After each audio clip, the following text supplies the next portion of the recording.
السلام عليكم. هنتكلم النهارده ازاي تتوقع اقرب نتيجة ليك اللي هي هتطلع كمان اسبوع. اول حاجة توقعك ده يكون مبني على حاجة موثوق فيها، يعني يكون جايب اجاباتك من حاجة موثوق فيها، يعني مدرس خاص بيك، مدرس منزل اجاباته على اليوتيوب كده. ما تجيش تجيب اجابات، ما تجيش تحس نتيجتك على اساس احساسك داخل اللجنة. احساسك داخل اللجنة ده ملوش لازمة، تشيله كده اهو وتحطه هنا اهو، ملوش اي ستين لازمة.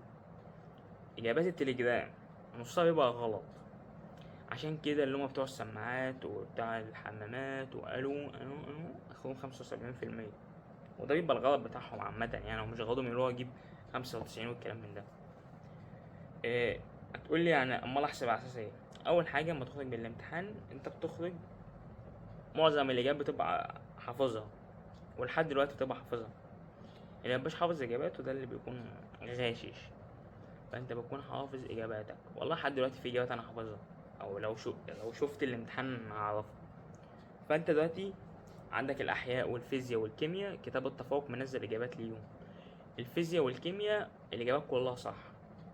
الاحياء في سؤالين مختلفين معانا مع الاستاذ حسن محرم، اللي هو بيأثر على نفس النسيج ولا الاتنين بيفرزوا من خلايا عصبية، ولا انا شايف اللي هو بيأثر على الدم اصلا.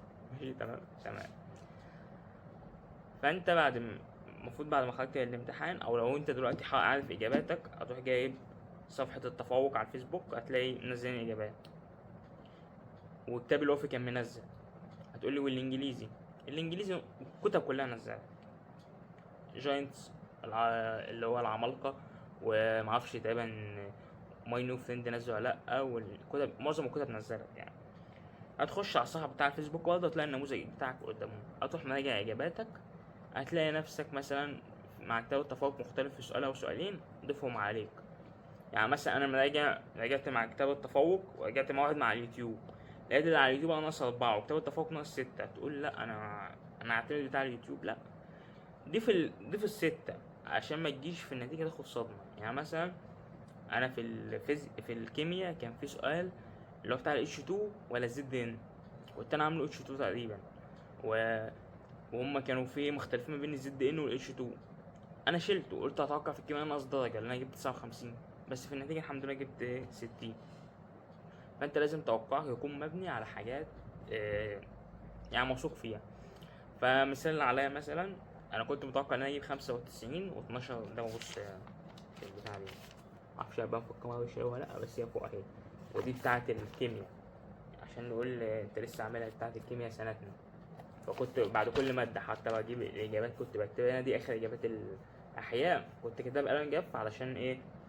مش هتفرق يعني، أمال الباقي كنت أجيبه قلم رصاص. فكنت متوقع في العربي اللي أنا أنقص، كان في بتاع اليوتيوب 8 وواحد 6.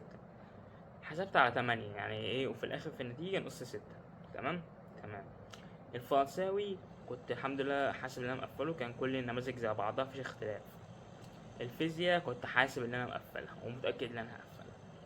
ليه ما تجيش تقول لي كان في اخطاء ومش اخطاء، هي باينة، هما اللي كانوا بيستعبطوا. تمام تمام.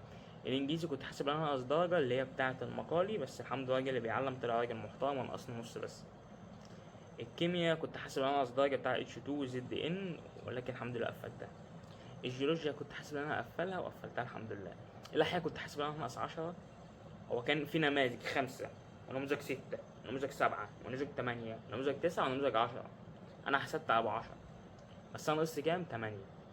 وسؤال المقالة ده ما كنتش حاسبه اصلا من ضمن البتاع، فهو جه كده زي تمام. سؤال المقالة كان بدرجة، اللي هو كان بتاع تأثير الجي اتش بيأثر على الخلايا ايه، انا عملتها خلايا بتنقسم والكلام من ده، لا هو عايز كلمة العظام. وده كان توقعي، والحمد لله جبت 96 و23%، وأقدر تطلع قدامك على الشاشة. فأنت لازم توقعك يكون مبني على حاجة موثوق فيها علشان تكون قريب ليه، عشان ما تصدمش يوم النتيجة. أنا مظلوم، أنا مش مظلوم، أنا كذا أنا كذا. لو حد مظلوم بياخد الدرجات بتاعته، يعني مثلا لو رحت لقيت نفسك عامل اكس وما خدتهاش هتاخدها. لقيت نفسك وعايز تعمل تزام في المقالي، في ناس عندنا خدوا ودخلوا صيدلة أسنان، كانوا جايبين علاج طبيعي وصيدلة وراحوا أسنان. فمش عايز أقولك مفيش حد بيتظلم، بس هو ده كله كرم من عند ربنا. عشان ما حدش يضحك عليكم. لو كنت متوقع 80% وجبت 96، تعال شوف كرم ربنا، كرم ربنا في كل حاجه، كرم ربنا في النتيجه اللي انت توقعتها وتجيب او هتجيب قريب منها، كرم ربنا في اللي انت قدرت تذاكر طول السنه، كرم ربنا انت قدرت تروح الامتحان، كرم ربنا اللي انت كملت الامتحان، كرم ربنا انت ما حصلكش حاجه جوه الامتحان.